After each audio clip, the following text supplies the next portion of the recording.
بسم اللہ الرحمن الرحیم۔ ایک بار پھر ناظرین اور ناظرات، آپ کا استقبال ہے پروگرام کیجئے سوال میں، اور امید ہے کہ آپ کے سوال ایک بار پھر ہم تک پہنچیں گے اور ہم آپ کی خدمت میں جواب دینے کی کوشش کریں گے۔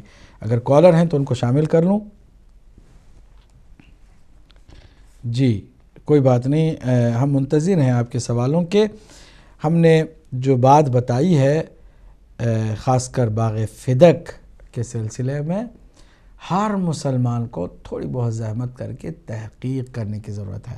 جب ایک دفعہ تحقیق کوئی بھی کرے گا نا تو اس کے لیے بہت واضح راستہ حق کا ظاہر ہو جائے گا۔ کالر کو شامل کرتا ہوں۔ السلام علیکم ورحمۃ اللہ۔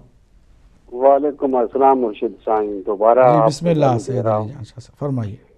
مرشد صاحب، یہ جو احتجاج تبرسی کی روایت ہے، جی اس کا اگر دیکھا جائے تو وہ آیت جو ہے محمد الرسول اللہ جی اور رسول کے جو ساتھ ہیں وہ کفار پر سخت اور آپس میں نرم دل ہیں، جی تو کیا یہ چار ہستیاں جو تھیں رسول پاک سرکار کے اہل بیت، ان سے زیادہ کوئی رسول کا زیادہ ساتھی ہو سکتا ہے؟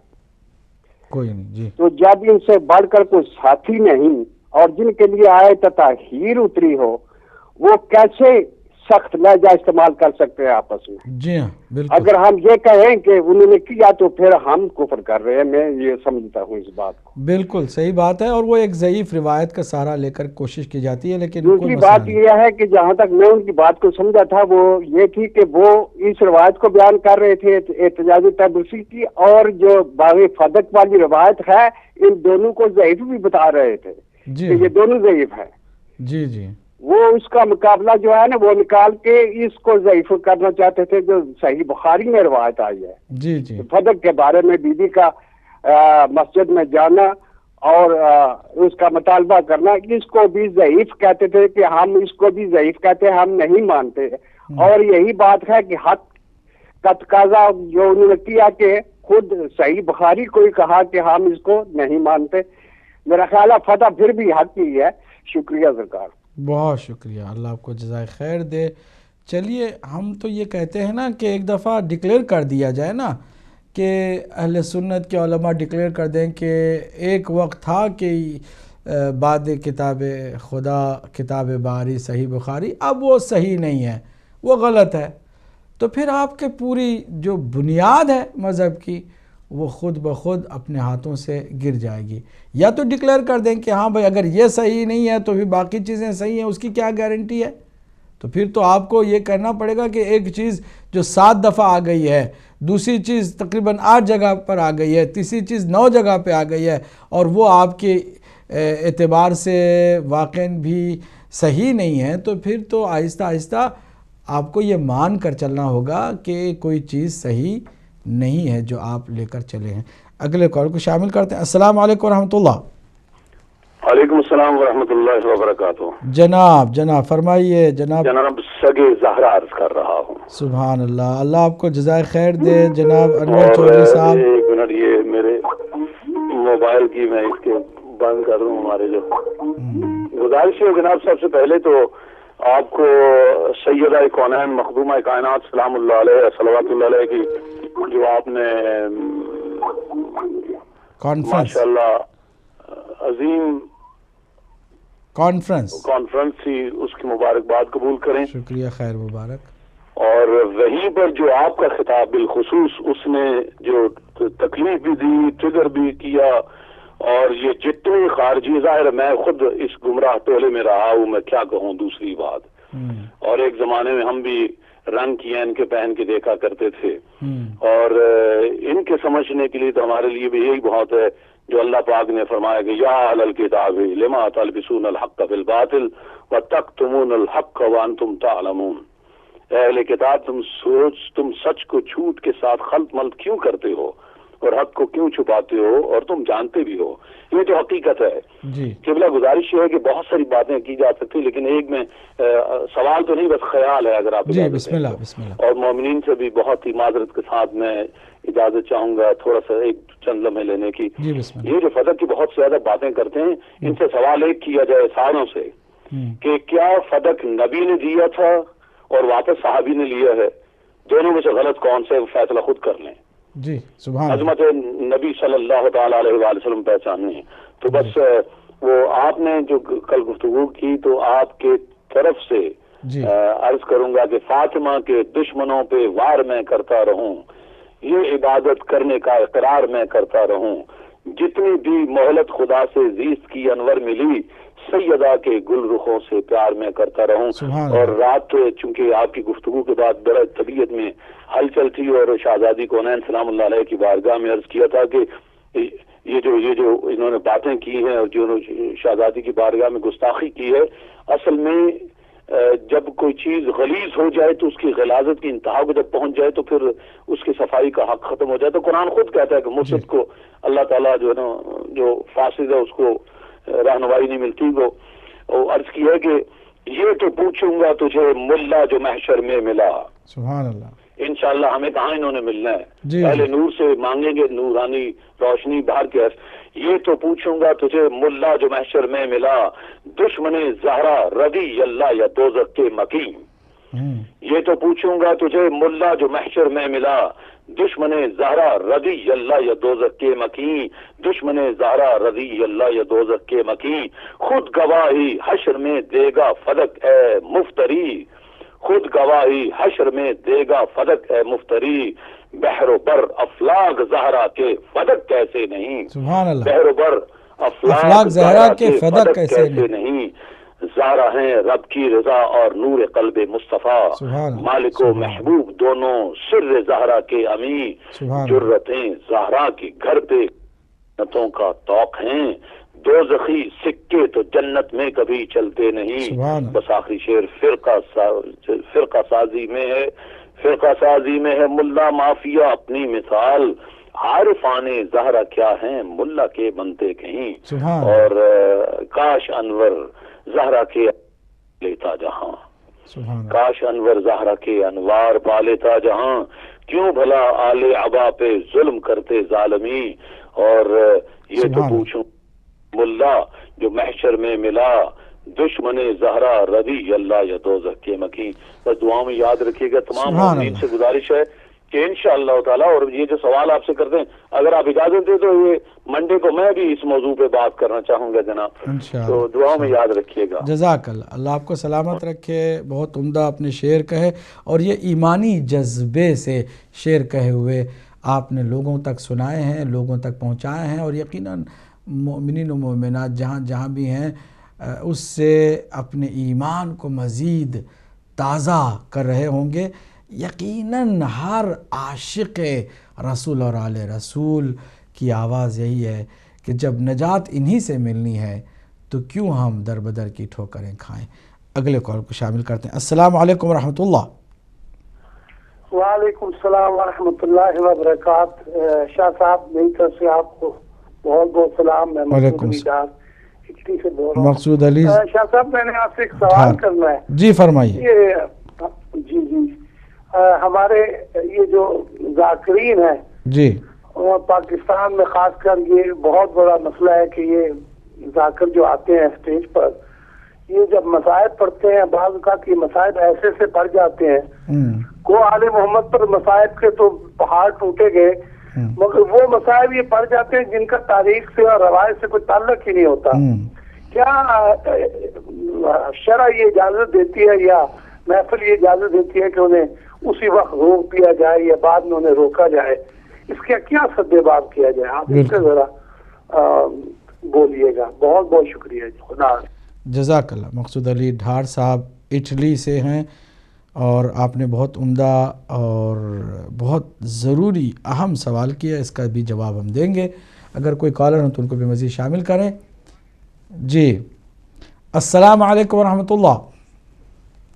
وعلیکم السلام ورحمۃ اللہ. جی جناب کون صاحب ہیں، کہاں سے ہیں؟ علامہ عباس آپ کے ساتھ سے بات کر سکتا ہوں؟ جی بالکل، آپ آن ایئر ہیں. حقیر سے بات ہو رہی ہے. جی مقبول احمد میرا نام ہے، آئرلینڈ سے بول رہا ہوں. جناب مقبول احمد صاحب فرمائیے. کچھ دن پہلے میں نے سنا حضرت علی علیہ السلام کے متعلق، ان کی شہادت کے متعلق، جی تو وہ ضیاء محی الدین صاحب کی آواز میں تھا پروگرام، تو اس میں وہ فرمایا آخر میں کہ حضرت علی علیہ السلام کی شہادت سے پہلے آپ نے یہ فرمایا، زمین سے کچھ مٹی اٹھائی اور فرمایا ہے لوگوں، تمہیں اللہ نے ایک زمین سے پیدا کیا، اسی زمین پر تمہیں جینا ہے اور اسی سے تمہیں اٹھایا جائے گا۔ ہو سکتا ہے الفاظ میں تھوڑا سا ٹھیک ہے، آگے بڑھیے آگے۔ اور لیکن یہ قرآن پاک کی آیت ہے سورہ الاعراف کی آیت نمبر 25، اور حضرت آدم علیہ السلام سے اللہ تعالیٰ فرما رہا ہے، اور بعد میں یہ آیت یہی حکم حضرت نوح علیہ السلام پر سورہ نوح میں آیت نمبر 17-18، اور اس کے بعد یہی حکم حضرت موسیٰ علیہ السلام پر سورہ طٰہٰ میں آیت نمبر 55 میں، اور یہ سب آیات جو نبی کریم صلی اللہ علیہ وسلم پر نازل ہوئیں اور ان کے ذریعے ہم پر اور حضرت علی کے قول کے ذریعے ہم تک پہنچی جی، تو قرآن پاک کے ذریعے۔ تو میرا یہ سوال ہے کہ یہ قانون اللہ تعالیٰ نے بنی نوع انسان کے لیے بنایا، اور اتنی اہمیت ہے اس کی کہ قرآن پاک میں 4 دفعہ بیان ہوا، 3 دفعہ، اور حضرت علی نے بھی اس کو کوٹ کیا اپنی شہادت سے پہلے۔ تو امت کس طرح حضرت عیسیٰ علیہ السلام کو اس قانون کے خلاف آسمانوں پر بٹھائے ہوئے ہے، یہ میرا سوال ہے۔ سوال کیا ہے آپ کا کہ حضرت عیسیٰ علیہ السلام کو یہ قانون جو ہے قرآن پاک میں 3 دفعہ آیا، اور حضرت علی نے اپنے شہادت سے پہلے اس کو دوبارہ جو لوگوں کو یاد دلایا کہ اے لوگوں، قرآن پاک میں ہے کہ تم اسی زمین میں جیو گے، اسی میں مرو گے، اور یہیں سے زندہ کر کے اٹھائے جاؤ گے۔ ٹھیک، تو حضرت علی کا جو قول ہے ان کی شہادت سے پہلے کا، وہ میں نے آپ کے چینل پہ سنا تھا، اس کا اگر کوئی ریفرنس نہج البلاغہ سے یا کسی اور کتاب سے مل جائے؟ نہیں، ایک حقیقت ہے، وہ بات اپنی جگہ پہ مسلم ہے۔ آپ کا سوال یہ کہ حضرت عیسیٰ علیہ السلام مستثنیٰ کیسے ہو گئے، ٹھیک ہے نا؟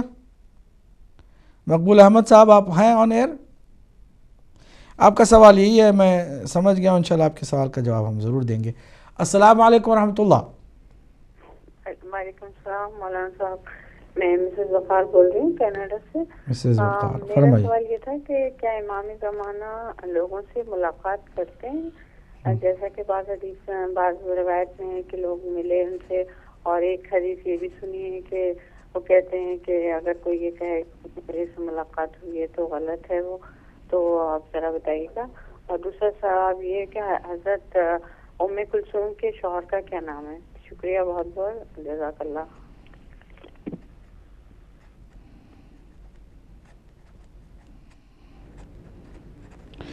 ٹھیک ہے، جزاک اللہ۔ ہم بس اب آخری کال لے سکیں گے کیونکہ ٹائم ہمارے پاس بہت کم ہے، اور انشاءاللہ المستعان ہم جوابوں کی طرف جائیں گے۔ آخری کالر کو شامل کرنے جا رہے ہیں۔ السلام علیکم ورحمۃ اللہ۔ السلام علیکم ورحمۃ اللہ۔ وعلیکم السلام، میرے بھائی کون کہاں سے؟ جنگ سے، زمیٹک سے، پاکستان سے ملک نسیم بول رہا ہوں سر۔ جناب سر ملک، دو مختصر سے سوال کرنا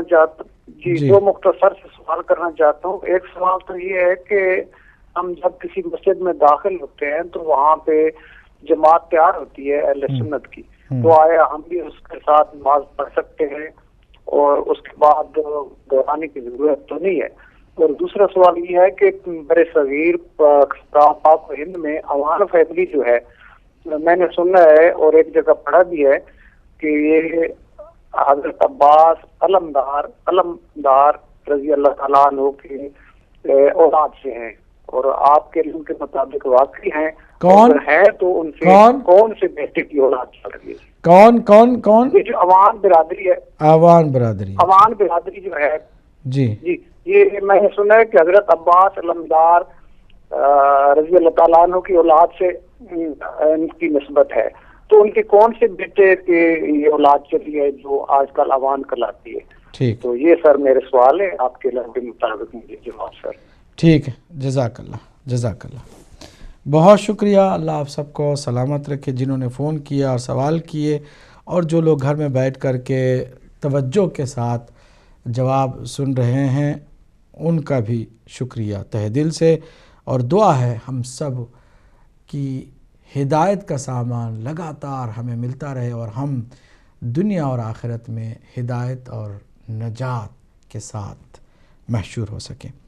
خوبصورت گفتگو سید علی جان شاہ صاحب نے کی اور چودھری انور صاحب نے بہترین اشعار سنائے۔ مقصود علی ڈھار نے اٹلی سے سوال کیا کہ آج کل جو ذاکرین مصائب پڑھتے ہیں اور اس میں بہت ساری ایسی باتیں کہ جن کا تعلق کتابوں سے نہیں ہوتا، ہسٹری سے بالکل الگ، اپنا ایک تصور، اپنا ایک خیال اور غلط بیانیاں، اور یہ ساری اب انہیں کیسے روکا جائے؟ سد باب اس کے لیے کیا ہے؟ جواب یہ ہے کہ اگر قوم کا شعور زیادہ سے زیادہ بیدار ہو تو غلط چیزوں کے پڑھنے والوں کو روکنے کا کام آسان ہو جاتا ہے، اور بہترین کام یہ ہے کہ پہلی بات انتظامیہ کرے، پہلی ذمہ داری انتظامیہ کی ہے۔ جس کسی بھی سینٹر میں، امام بارگاہ میں، مسجد میں، کسی مرکز میں کوئی ذاکر مدعو ہوتا ہے تو پہلے اس کے بارے میں اچھی طرح سے جانچ پڑتال کر لیں،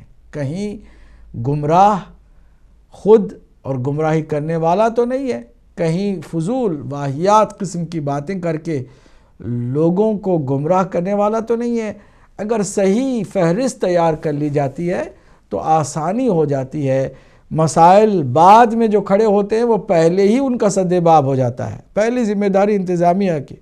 دوسری ذمہ داری خود اس وقت جو بیٹھے ہوئے حاضرین ہیں ان کی بنتی ہے کہ جہاں غلط دیکھیں وہیں اس کو توڑ دیں، ایک دفعہ ڈسکریج کر دیں، اور یقیناً اس میں تھوڑی سی تلخی ہوگی لیکن یہ تلخی مفید ہوگی آئندہ کے پروگراموں کے لیے۔ اس طرح آہستہ آہستہ جو لوگ مکاری اور عیاری اور غلط چیزوں کو پھیلانے میں لگے ہوئے ہیں ان کی حوصلہ شکنی ہوگی، اور اس طرح ایک اچھا سلسلہ جو کہ مذہب اہل بیت اطہار کا ہونا چاہیے پھر سے چل پڑے گا۔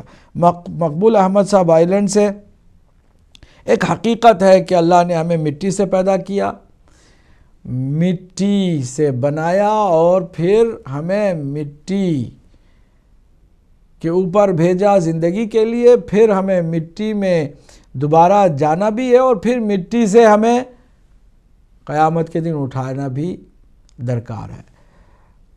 امام نے نہج البلاغہ میں بھی فرمایا ہے، اور آپ کی حدیث بھی ہے اور قرآن کی آیات بھی ہیں، اور یہ ایک مسلم حقیقت بھی ہے، سرکار کی حدیثیں بھی ہیں، اور حتیٰ کہ نماز میں جو ہر رکعت کے اندر ایک قیام اور ایک رکوع 2 سجدے ہیں، اس کا فلسفہ بھی یہی بتایا گیا کہ جو 2 سجدے ہیں جو ہم مٹی پر کرتے ہیں، اسی فلسفے کی طرف متوجہ کرنے کے لیے ہے کہ جب ہم پہلے سجدے کے لیے اپنی پیشانی کو مٹی پر رکھیں تو تصور کریں کہ ہم مٹی سے بنائے ہوئے ہیں، ہم مٹی کے پتلا ہیں، مٹی ہی ہماری خمیر اور ہمارا سب کچھ ہے۔ جب اٹھائیں سجدے سے سر کو اپنے، تو یہ تصور کریں کہ ہم مٹی سے بنا کر کے دنیا میں بھیجے گئے ہیں، اور جو 2 سجدوں کے بیچ میں بیٹھنے والی جو کیفیت ہے نا، وہ جو قعود کہتے ہیں یا قاعدہ جسے کہتے ہیں کہ آپ بیٹھتے ہیں درمیان میں، یا جلوس کہتے ہیں کہ بیٹھا جا رہا ہے 2 سجدوں کے بیچ میں، یہ گویا مختصر سی مدت دنیا کی مدت ہے کہ یہ مدت بہت مختصر ہے، گناہ اور بہت سارے انسانوں کے جو ہے جرم اس میں ظاہر ہوتے ہیں اور خطائیں ہوتی ہیں، اس لیے مستحب ہے کہ آپ کہیں استغفر اللہ ربی و اتوب الیہ۔ پھر آپ سجدے میں دوسرے سجدے میں جاتے ہوئے یہ تصور کریں کہ موت ایک دن آنی ہے اور ہمیں پھر مٹی میں ملنا ہے، پھر اس کے بعد جب دوسرے سجدے سے سر اٹھائیں تو یہ اس تصور کے ساتھ اٹھائیں کہ قیامت کے دن ایک بار پھر ہم قبروں سے اٹھائے جائیں گے۔ مقبول احمد صاحب، اس سے کوئی مستثنا نہیں ہے، خود حضرت عیسیٰ علیہ السلام بھی مستثنا نہیں ہے، کیونکہ وہ بھی مٹی سے پیدا کیے گئے ہیں، کیونکہ حضرت مریم سلام اللہ علیہا نے دنیا میں رہ کر اسی مٹی پر زندگی بسر کر کے حضرت عیسیٰ علیہ السلام کو جنم دیا ہے، تو مٹی ہی سے آپ کا تعلق ہے، اور ابھی موت نہیں آئی ہے، درمیان میں اللہ سبحانہ وتعالیٰ نے انہیں چرخ چاروں پر بلا لیا ہے، وہ زندہ ہیں، اور انہیں کیا پتا کہ اسی زمین سے غذا فراہم ہو رہی ہوگی اور ہمیں خبر نہیں ہے، جس طرح سے آسمان سے غذا زمین پر آئی ہے، سورہ مائدہ میں موجود ہے ذکر، اور حضرت عیسیٰ علیہ السلام ہی کی دعا پر وہ دسترخوان آسمان سے زمین کی طرف آیا تھا، تو کیا اس کا امکان نہیں ہے کہ اللہ سبحانہ وتعالیٰ زمین سے لگاتار رزق حضرت عیسیٰ علیہ السلام کو فراہم کرے، اور پھر واپس آنے والے ہیں زمین پر مہدی دوراں امام عصر کی قیادت پر مہر تصدیق لگانے کے لیے، اور ان کی تصدیق کرنے کے لیے، اور ان کے پیچھے نماز پڑھنے کے لیے، اور پھر یہ بتانے کے لیے کہ یوسف زہرا وہ ہے کہ جو میرا بھی امام ہے، وہ آئیں گے زمین پر، پھر جہاد کریں گے، پھر ان کی جب شہادت ہوگی یا پھر موت ہوگی، پھر انہیں اسی زمین ہی میں دفنایا جائے گا، اور پھر قیامت کے دن ان کو اسی زمین سے ہی نکالا جائے گا۔ لہٰذا حضرت عیسیٰ علیہ السلام بھی اس کلی مسلم حقیقت کے عین مطابق ہیں، وہ بھی ہرگز مستثنیٰ نہیں ہوئے ہیں۔ مسز وقار کینیڈا سے پوچھا کہ کیا امام زمانہ سے لوگوں نے ملاقاتیں کی ہیں، کیا ملاقات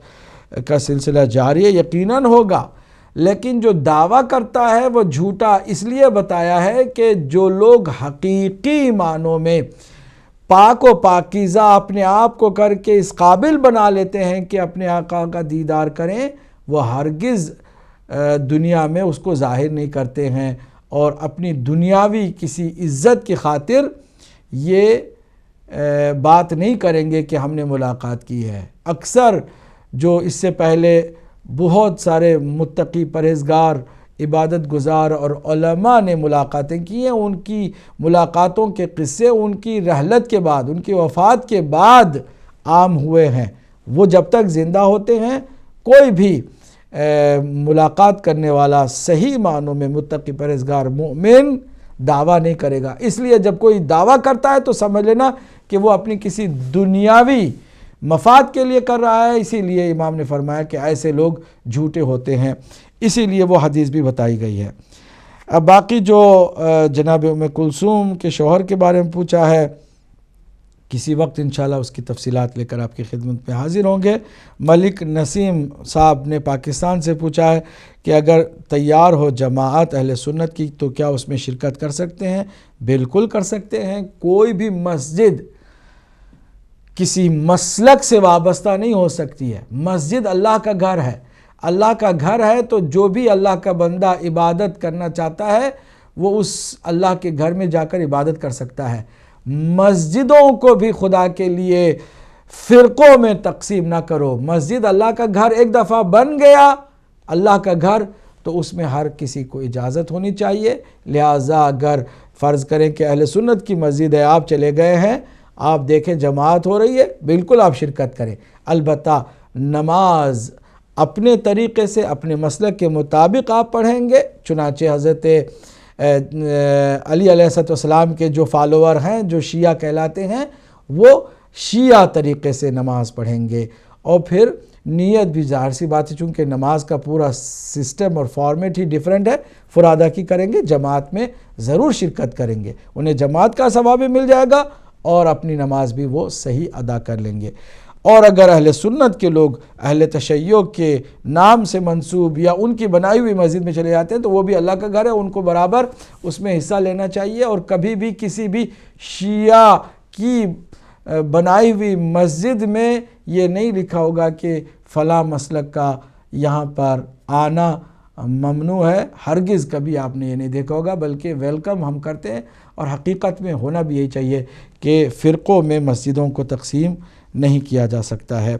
آگے آپ نے ایک سوال کیا کہ جو آوان برادری حضرت عباس کی اولاد سے کہا جاتا ہے تو کس اولاد سے ان کا تعلق ہوگا؟ تو میں نے آپ کی خدمت بتایا کہ جو معتبر اور مسلم روایت ہے اس کے حساب سے آپ کے 2 فرزند تھے. ایک فرزند تو جن کا نام محمد ہے وہ کربلا میں شہید ہو گئے, تو دوسرے جو فرزند رہ جاتے ہیں وہ حضرت فضل بن عباس ہیں. اور اگر واقعاً بھی یہ کوئی شجرہ معتبر ہوگا کہ آوان جو ہے وہ حضرت عباس کی اولاد سے ہیں, تو پھر وہ حضرت فضل بن عباس کی نسل سے ہوں گے یقیناً. باقی اللہ بہتر جانتا ہے. ہمارے پاس ٹائم بھی نہیں ہے کہ مزید آپ سے کال لے سکیں اور ہم آپ کے سوالوں کے جواب دے سکیں. معذرت کے ساتھ اگلے پروگرام تک کے لیے ہمیں اجازت دیجیے گا. اپنا خیال رکھیے گا اور ہمیں بھی دعاؤں میں یاد رکھیے گا. والسلام علیکم ورحمۃ اللہ وبرکاتہ.